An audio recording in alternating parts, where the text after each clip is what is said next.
¿Qué tal todos en esta tarde? Una nueva entrega de La Voz del Día en Altavoz, en este miércoles, Yanela, Sí. ¿Con cara del lunes o no? Miércoles con cara de lunes, pero ya se confunde ya la quiero gente, que ¿no? ¿Qué estamos? sea ¿Lunes? viernes. ¿Miércoles? ¿Qué pasa? No sé, pero ya quiero mitad que de sea semana en todo viernes. caso. Sí, en todo caso, mitad de semana, una semana corta, pero con mucha información antes. Inicio de la cuaresma también para el periodo de los fieles católicos, Así ¿no? es, hoy es miércoles de ceniza, muchas personas también han podido asistir a la iglesia, bueno, que les queda más cerca, y también vamos a ver en la calle cómo las personas tienen la cruz con la ceniza, y eso también es símbolo de la religión católica. Bueno, bienvenidos todos, ¿ah? Gracias por acompañarnos en esta nueva entrega. Nuestras redes sociales siempre a su disposición, las vamos a tener en pantalla para que usted tome nota.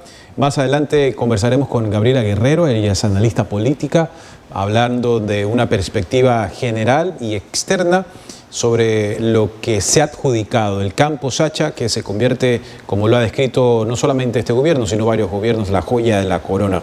Entiendo casi el 30% de la producción total petrolera ecuatoriana corresponde a ese campo y se la busca potencializar, que su producción aumente, que la producción de barril también se mejore, que su infraestructura también se la potencie, se la repotencie y que por supuesto los beneficios sean cada vez mayores para el Estado ecuatoriano. Lo hablaremos con ella, con esta adjudicación que se ha propuesto, aunque no se ha firmado el contrato, entendemos eso tomará 4 semanas más. Pero hay otras notas que vamos a compartirles al inicio, Yanela, ¿no? Efectivamente, Andrés, y bueno, justamente vamos también, aparte de tener un directo, tenemos hace poco el presidente Daniel Noboa realizó o dio una entrevista radial que también fue grabada y en este momento les vamos a presentar. Él estuvo hablando de la dolarización y también la creación de una posible asamblea constituyente.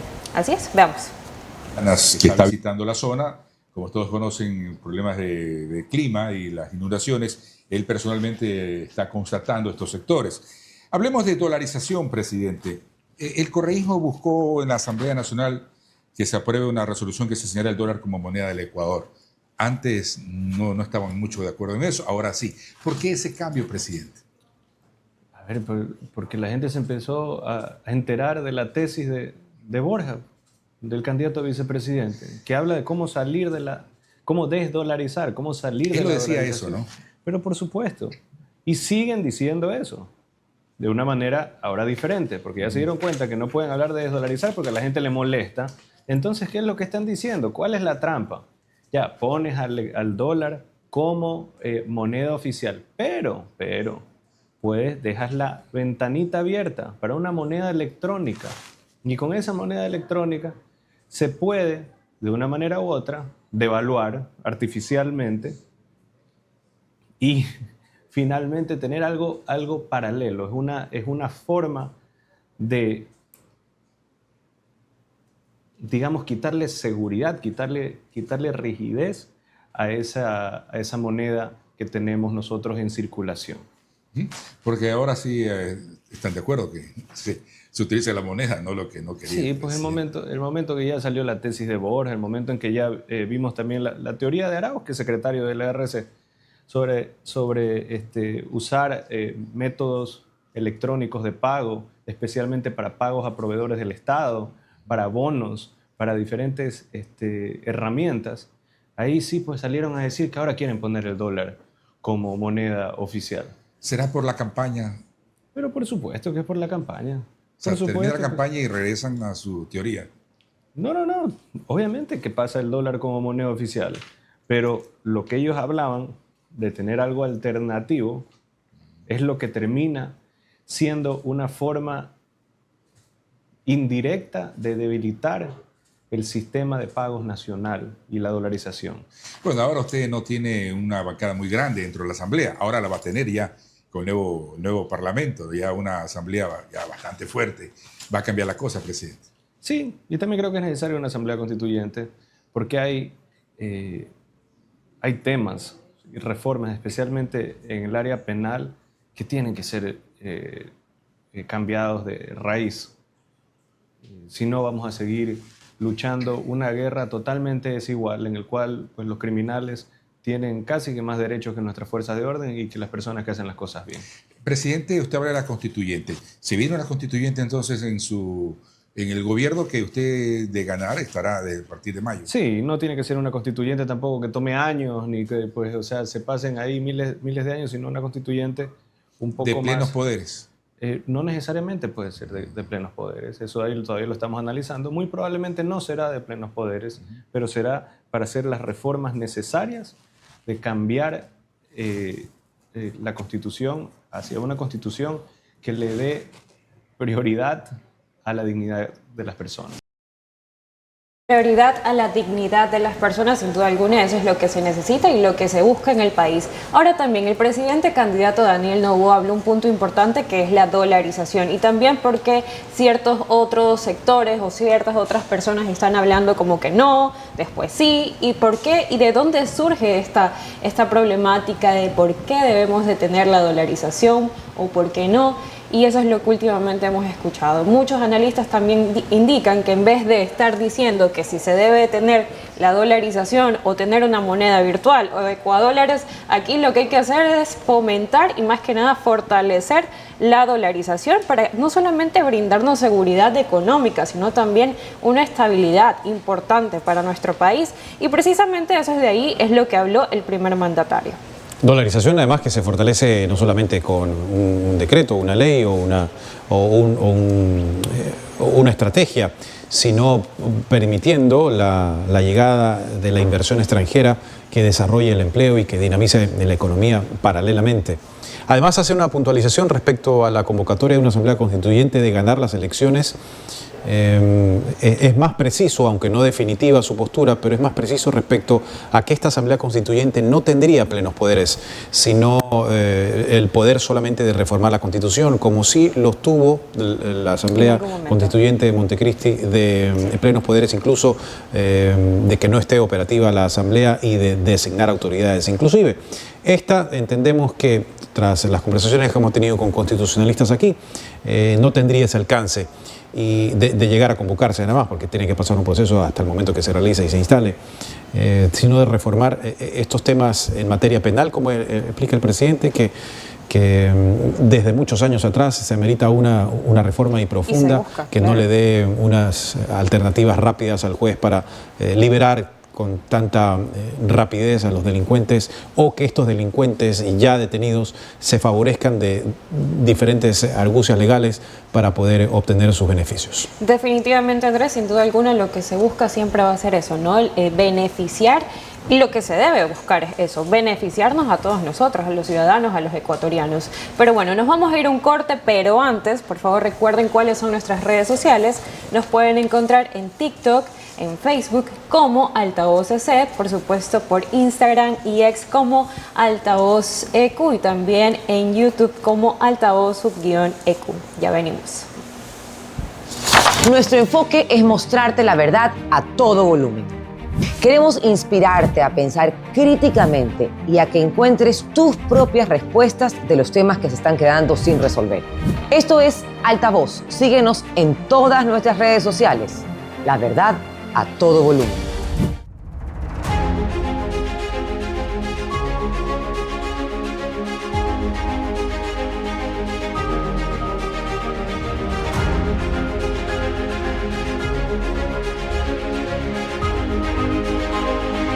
Descubre la verdad a todo volumen, con invitados expertos en los temas que te interesa conocer. Experiencias y perspectivas sin filtros. Hubieron jueces que por dinero son capaces de cualquier cosa.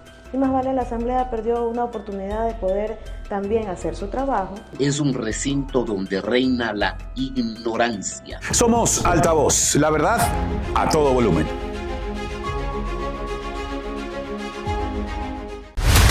Nuestra misión no es solo contarles las noticias. La dictadura que tenían me dejaban los 12 años. Eso lejos de ayudar, entorpece. Nuestra misión es contar la verdad en altavoz. El testigo que consiguió al testigo falso también fue asesinado. Los contratos dicen que no se pueden poner radares en curvas y pendientes. Entonces, ¿por qué los pusieron en curvas y pendientes? Pero hubo tanta insistencia por parte de Rafael Correa y acepté. Y acepté que sea Jorge Glass. Somos Altavoz. Síguenos en todas nuestras redes sociales para que estés informado de primera mano de todos los acontecimientos del país.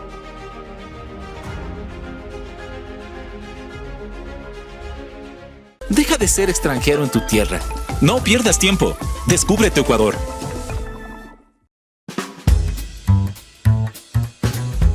Estamos listos en una nueva entrega de La Voz del Día en Altavoz. Gracias, como siempre, por acompañarnos. Pero no estaba en el... Sí, lo sé. Ajá. He venido para quedarme. De lunes a viernes un café con JJ para contarles la verdad a todo volumen. Bueno, bienvenidos. Gracias.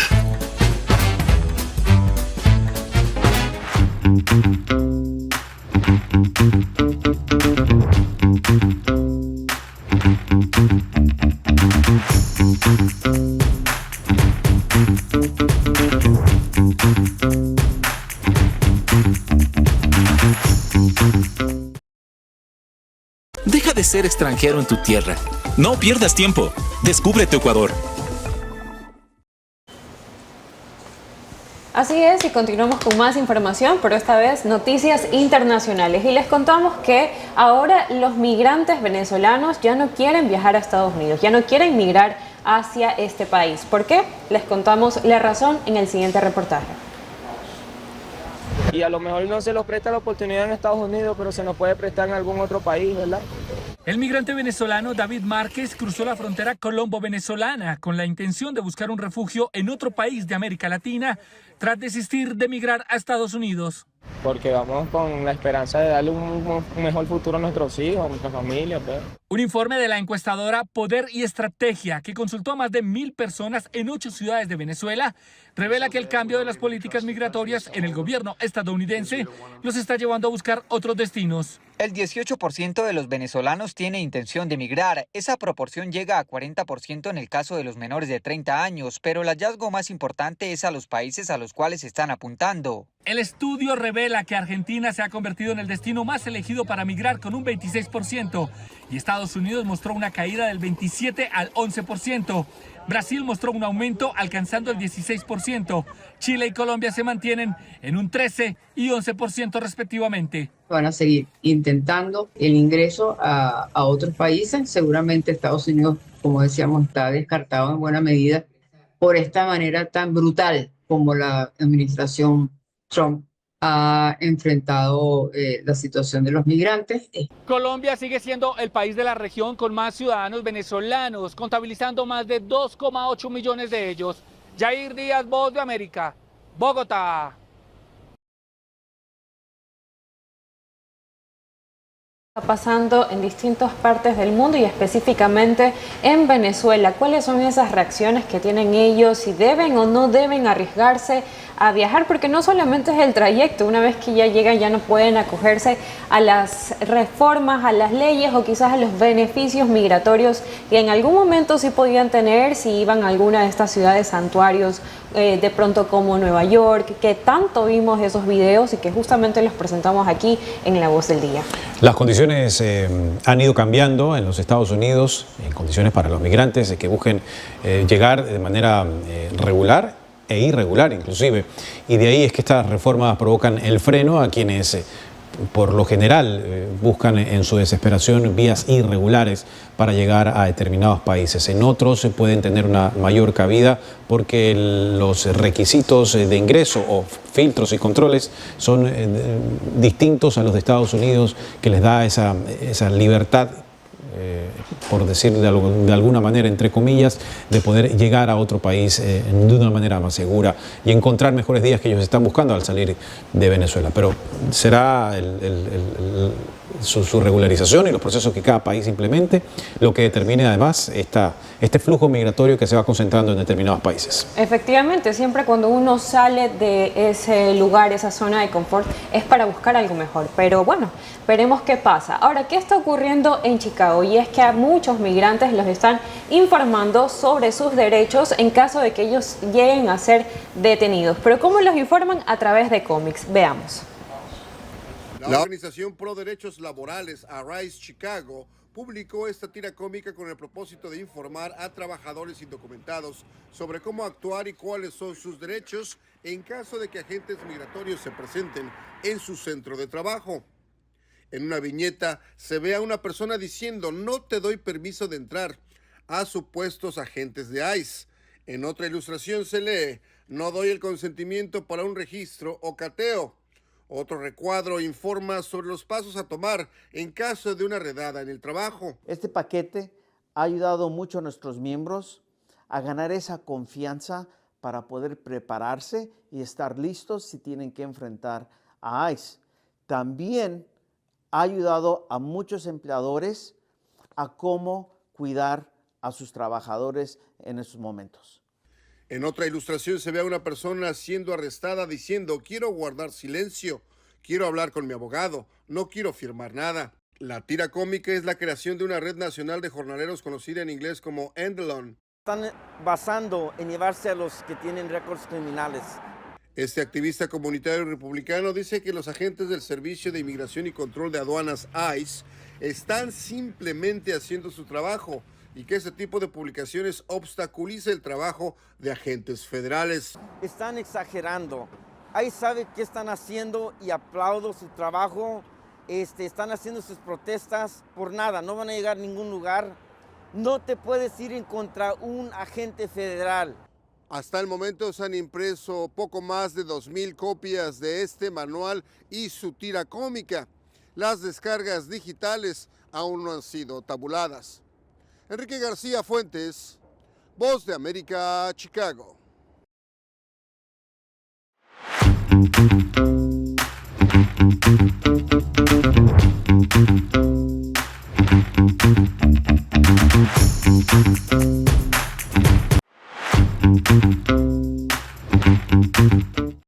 Tenemos a nuestra invitada en esta tarde en La Voz del Día, Gabriela Guerrero, analista política, con quien abordaremos esta adjudicación anunciada del Campo Sacha. Bienvenida, Gabriela, ¿nos escucha bien?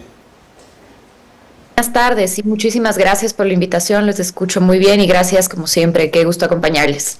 Igualmente, Gabriela, bueno, ¿cuál es su primera lectura respecto a este anuncio que ha hecho el Gobierno Nacional respecto a la adjudicación, aun cuando esto no representa una firma del contrato, pero ya la adjudicación detalla un proceso avanzado sobre los beneficios que ha descrito el Gobierno respecto a esta entrega del campo que ya venía operando, pero que se espera mejore su producción a través de una inversión importante, inversión que se destine en este campo?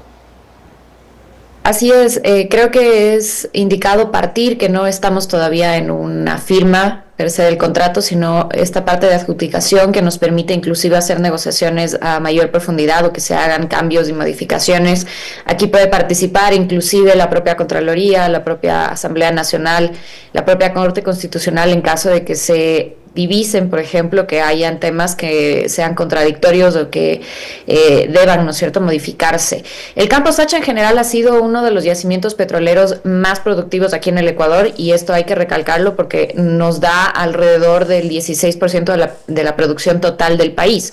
Si es que hacemos un breve análisis de por qué estamos tal vez tomando este Campo Sacha, principalmente porque nos ayuda a gestionar alrededor de 77,000 barriles diarios y a través de esta adjudicación que se está proponiendo pasaríamos a ser alrededor de 105,000 barriles diarios, ¿no? Lo cual nos permite incrementar obviamente la producción para el país. Ahora, el entender también por qué el gobierno está tan interesado.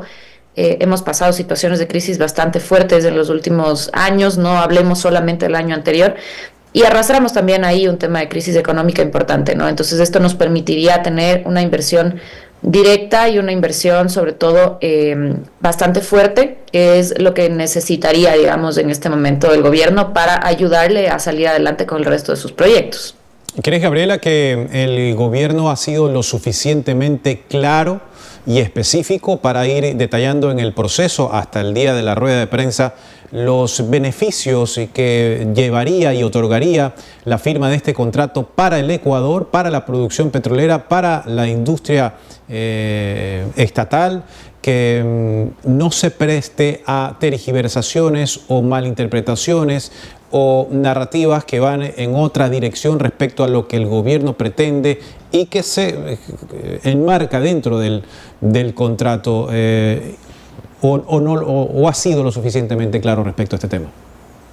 Creo en términos de decir cuáles han sido los beneficios que se lograrían a través de esto, la ministra Manzano, justamente en la rueda de prensa que dio el día de ayer, ha tratado de ser lo más clara y objetiva en los beneficios que tendría el Ecuador.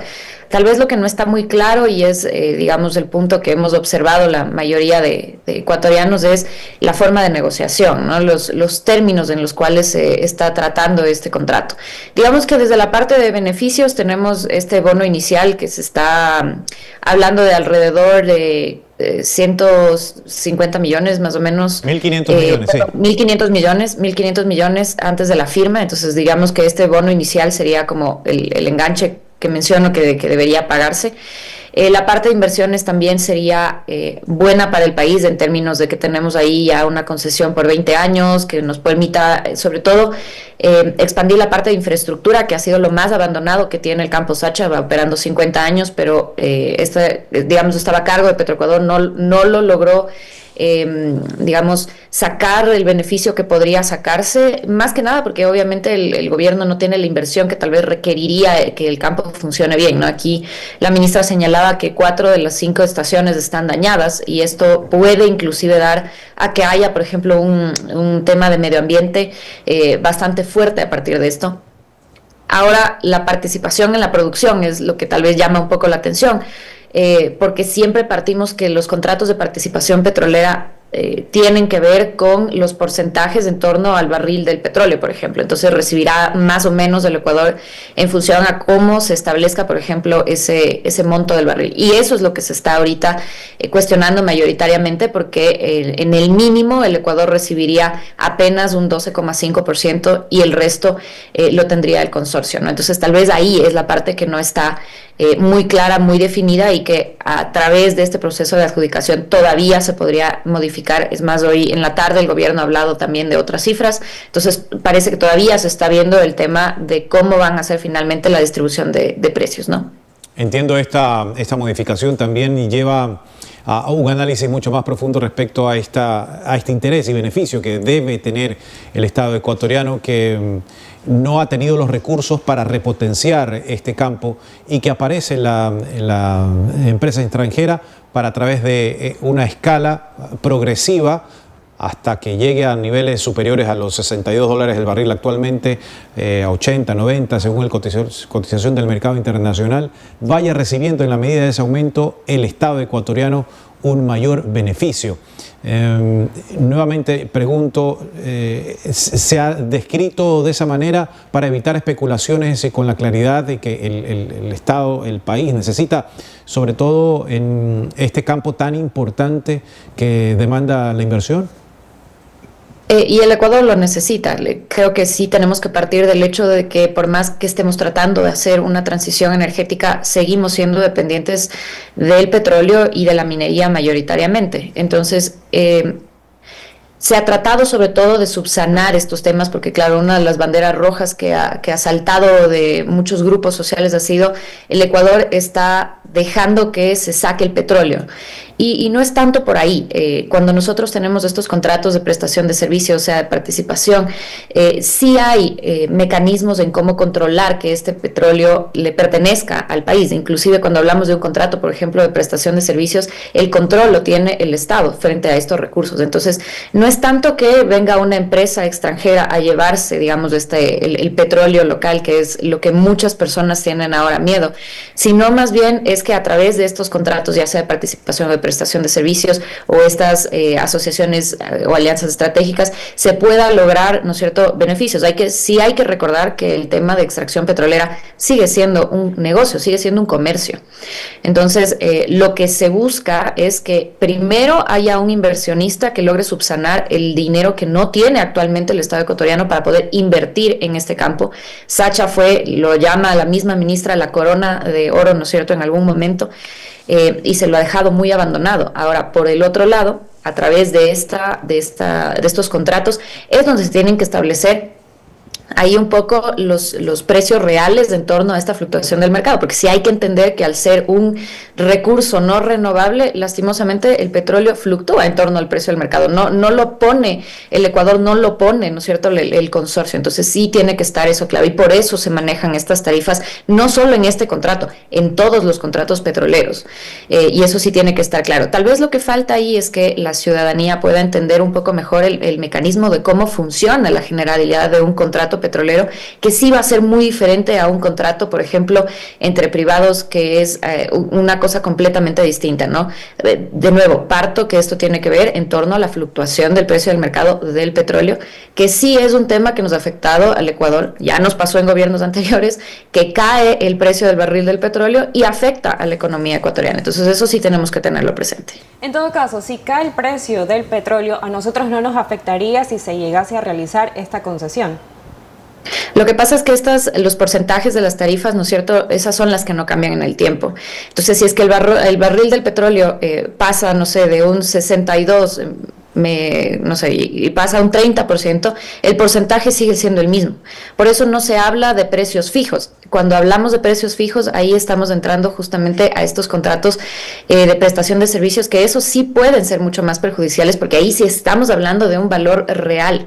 Al tener esta parte de porcentaje sí nos permite tener un poco más de flexibilidad y sobre todo de establecer un sistema de de barriles petroleros que sí va a recibir constantemente el Ecuador, ¿no? Entonces, digamos que esa es la lógica detrás de no hablar de un precio fijo, de nuevo, porque ahí caemos en la tentativa de que si mañana el petróleo baja el precio, otra vez el Ecuador va a estar en problemas. De nuevo, no solo en esta concesión petrolera, en el resto de concesiones que ya tenemos pues firmadas, ¿no? Por supuesto, porque aparte también el petróleo es uno de los principales ingresos que tiene el Ecuador. Ahora, y viéndolo desde un punto de vista, un poco un análisis económico, ¿esto es realmente un negocio para el Ecuador?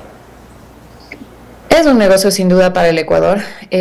Tal vez sería un negocio mucho más redondo si es que podríamos expandir el tema de la refinería. Lo que nos pasa actualmente es que, por ejemplo, en el tema de refinerías, primero son muy limitadas y después no todas han terminado de ser realizadas, ¿no? Tenemos el caso de la refinería del Pacífico, que es uno de los puntos que siempre salta, inclusive dentro de la parte electoral.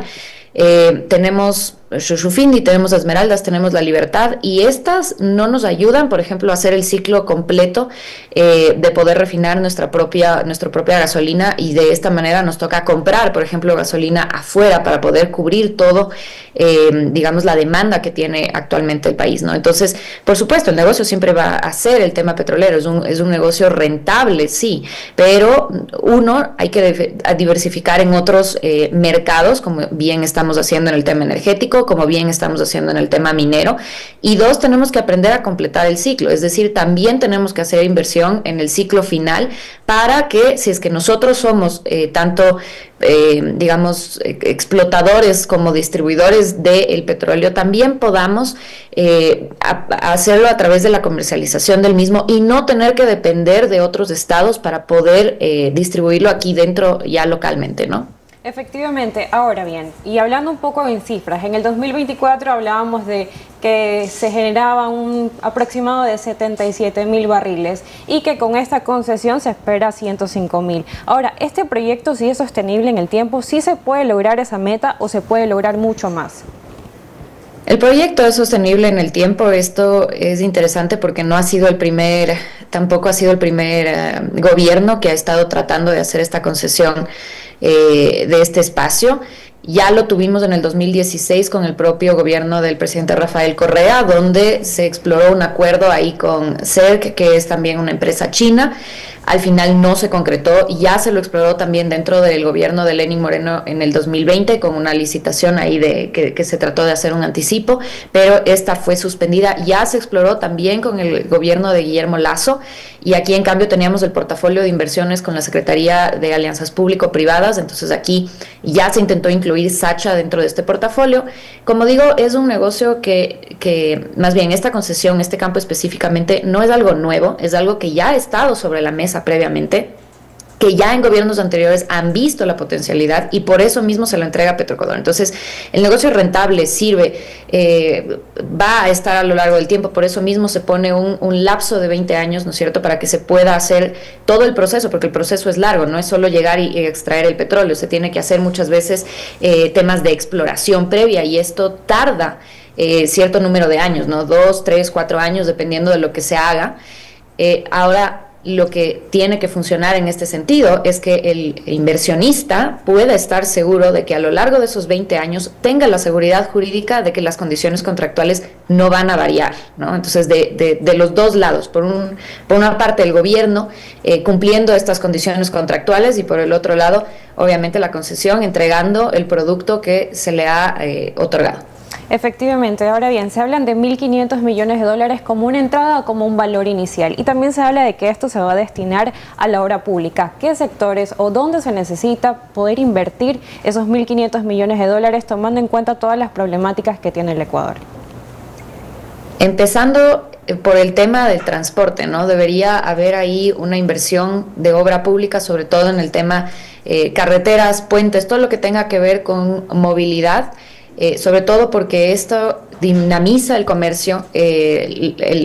Las mismas provincias del oriente, como es Orellana, donde se encuentra el campo Sacha, están plenamente abandonadas en términos de infraestructura. Entonces se tiene que invertir en infraestructura, sobre todo, como digo, vial, para que haya coherencia entre la extracción del petróleo y lo que se le retribuye también a estas provincias como Sucumbíos o como Orellana, que son las que aportan digamos, mayoritariamente en la economía ecuatoriana. Otra de las cosas que se tiene que también hacer inversiones en el tema de empleabilidad, y tengamos en cuenta que si es que se hace, por ejemplo, proyectos como esta concesión, ya en sí se está generando empleo para la localidad de estas provincias. No siempre, digamos, estas concesiones benefician al desarrollo de la propia provincia al ser las primeras promotoras de empleo.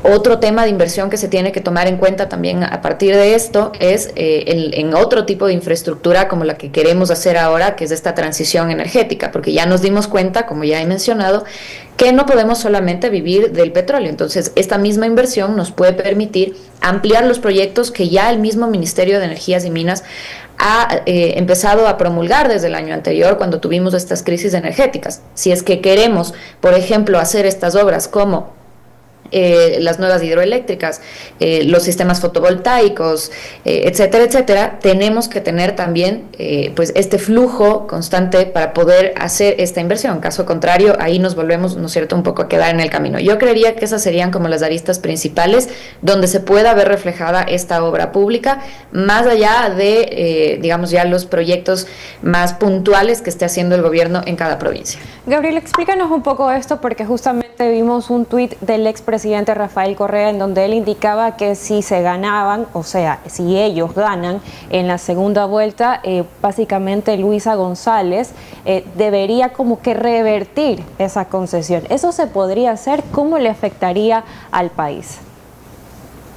Revertir no, porque ya tenemos, digamos, tendría que haber algún tipo de inconstitucionalidad que prevea que realmente se ha firmado estos contratos, si es que ya se llega a hacer la firma, obviamente, de una manera, digamos, fraudulenta, ilegal, o sea, que haya una motivación jurídica detrás que haga que este contrato sea inválido, que incurra en una invalidez, ¿no es cierto?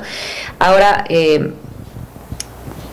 sí tenemos que tener en cuenta ahí que sería mucho más beneficioso si es que habríamos tenido, por ejemplo, el tema del arbitraje internacional, que habría ayudado también a la generación de estos contratos. Pero ahí discrepo un poco tal vez con, digamos, lo mencionado por el presidente Correa, porque dentro del gobierno propio del correísmo se hicieron muchas de estas concesiones. Es más, dentro de su propio gobierno se implementó este contrato de prestación de servicios que he mencionado.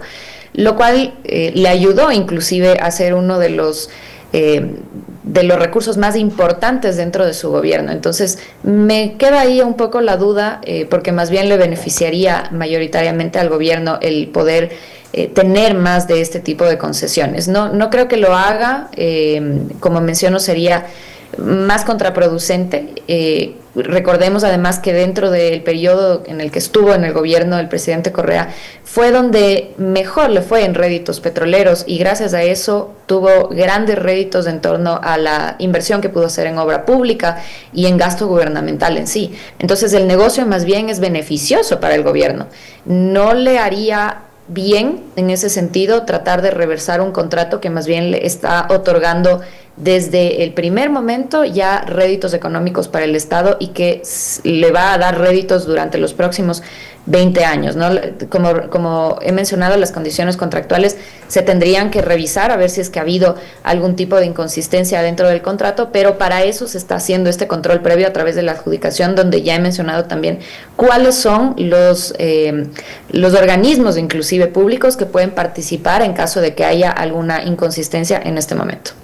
Sobre esa última declaración, Gabriela, quisiéramos un análisis tuyo para darle un cierre respecto a este análisis que has planteado y describes sobre los efectos electorales que eventualmente se puedan tener, o los efectos electorales que en estos momentos se le está sacando de ambas líneas políticas y candidaturas a lo que se ha anunciado respecto al campo Sacha, tanto la descripción, adjudicación de parte del lado del gobierno, como en la crítica de la Revolución Ciudadana a las condiciones en las que se ha adjudicado, y qué pasaría además en el futuro en el caso de que ellos ganen,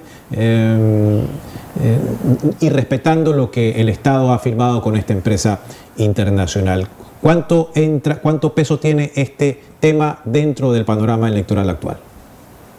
Es un peso importante, sobre todo porque para el gobierno le puede jugar en contra el hecho inclusive que se haya señalado que esta adjudicación se ha realizado también de forma directa, ¿no? Una adjudicación que no se ha realizado, por ejemplo, a través de un proceso de licitación pública, como generalmente se hace, pero esto no significa que sea algo ilegal. Dentro de la ley de hidrocarburos, por ejemplo, se permite que se haga una delegación de explotación petrolera a estas empresas que se identifique que tienen experiencia o que tienen capacidad para poder tener estos contratos de participación. Esta no es la primera vez que se realiza, pero por supuesto que se puede utilizar esto en contra para decir se está dando, digamos, a dedo las concesiones a ciertas empresas. Desde el otro lado, si es que se llegaría a respetar estos contratos, que vuelvo a ser muy enfática que no debe realizarse porque esto pone en riesgo a las inversiones en general dentro del Ecuador por la seguridad jurídica propia, se podrían utilizar ahí sí a otras empresas que yo diga, me siento tal vez como gobierno un poco más cómodo de trabajar con ciertas otras empresas que van mucho más afín también a mi ideología política. Y cambiar, digamos, ahí a quienes se ha dado estas concesiones, ¿no? Y ya en general, la Asamblea Nacional se ha pronunciado en términos de cómo se entrega la soberanía energética del país a ciertas empresas privadas. Se ha hablado desde otras instituciones, inclusive como la CONAIE, se ha dicho que hay un robo hacia el país y que se denuncia esta concesión, que esto ha sido una falta de transparencia en el proceso. Como menciono, no necesariamente.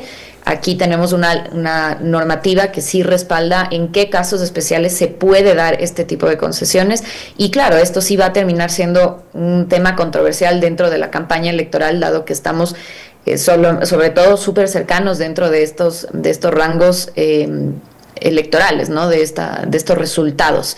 ¿Qué podría pasar? El peor de los casos, el peor de los escenarios, que llegue un gobierno a cambiar las condiciones de inversión, porque eso sí nos estaría afectando en la credibilidad como país, y el inversionista, créanme que va a dudar dos veces si es que quiere venir a invertir o no en el Ecuador, si es que no tiene seguridad jurídica y estos cambios se realizan de forma constante en el país.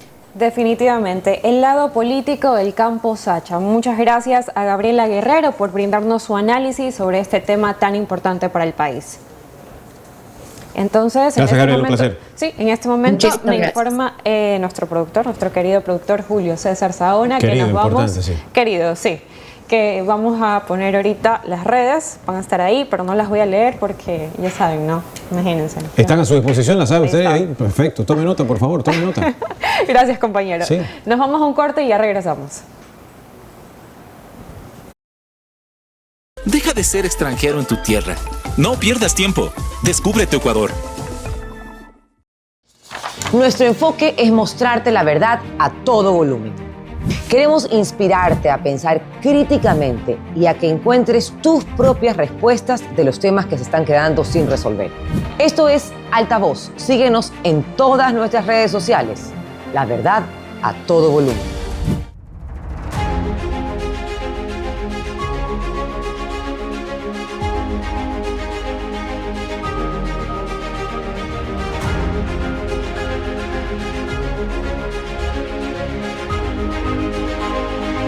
Descubre la verdad a todo volumen, con invitados expertos en los temas que te interesa conocer. Experiencias y perspectivas sin filtros. Hubieron jueces que por dinero son capaces de cualquier cosa. Y más vale, la Asamblea perdió una oportunidad de poder también hacer su trabajo. Es un recinto donde reina la ignorancia. Somos Altavoz, la verdad a todo volumen.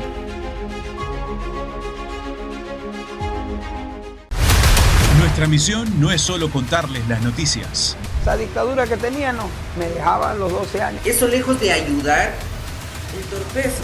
Nuestra misión es contar la verdad en Altavoz. El testigo que consiguió al testigo falso también fue asesinado. Los contratos dicen que no se pueden poner radares en curvas y pendientes. Entonces, ¿por qué los pusieron en curvas y pendientes? Pero hubo tanta insistencia por parte de Rafael Correa y acepté que sea Jorge Glass. Somos Altavoz. Síguenos en todas nuestras redes sociales para que estés informado de primera mano de todos los acontecimientos del país.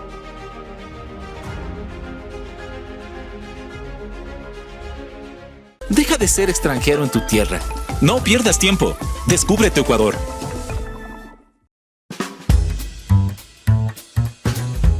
Estamos listos en una nueva entrega de La Voz del Día en Altavoz. Gracias, como siempre, por acompañarnos. Pero no estaba en el... Sí, lo sé. Ajá. He venido para quedarme. De lunes a viernes un café con JJ para contarles la verdad a todo volumen. Bueno, bienvenidos. Gracias.